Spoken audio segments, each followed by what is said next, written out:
ঘুগনি খেতে কম বেশি সবাই আমরা পছন্দ করি, কিন্তু দোকানের মতো সেই ঘুগনির স্বাদ আর বাড়িতে হয়ে ওঠে না। দোকানের মতো ঘুগনি বানানোর জন্য আলুর পরিমাণটা বেশি আর মটরের পরিমাণটা কম রাখতে হবে। নুন, হলুদ আর 2টো কাঁচা লঙ্কা দিয়ে আমি মটরটা সেদ্ধর জন্য বসিয়ে দিলাম। মশলার মধ্যে নিচ্ছি আদা, কাঁচা লঙ্কা, গোটা জিরে আর রসুন। একটা মিহি পেস্ট বানিয়ে রাখবো। আর মটর আলু সেদ্ধ হয়ে গেছে ভালো মতো।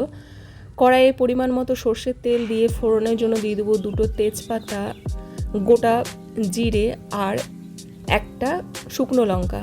একটা বড় সাইজের পেঁয়াজ কুচি দিয়ে পেঁয়াজটাকে ভালো করে ভেজে নেব। আর আগে থেকে যে মশলাটা বানিয়ে রেখেছিলাম সেটা দিয়ে নুন দিয়ে আবারও কিছুক্ষণ নেড়েচেড়ে নিয়ে হলুদ গুঁড়ো দিয়ে কিছুক্ষণ নেড়েচেড়ে মশলাটা কষিয়ে নেওয়ার পর উপর থেকে কাশ্মীরি লাল লঙ্কার গুঁড়ো দিয়ে আবারও কিছুক্ষণ কষিয়ে নিয়ে যখন এইরকম তেল ছেড়ে আসবে তখন সেদ্ধ করে রাখা মটর আলু দিয়ে কিছুক্ষণ নেড়েচেড়ে নিয়ে নুনটা চেক করে নিতে হবে। আর উপর থেকে দিয়ে দিতে হবে ধনেপাতা কুচি আর গরম মশলার গুঁড়ো।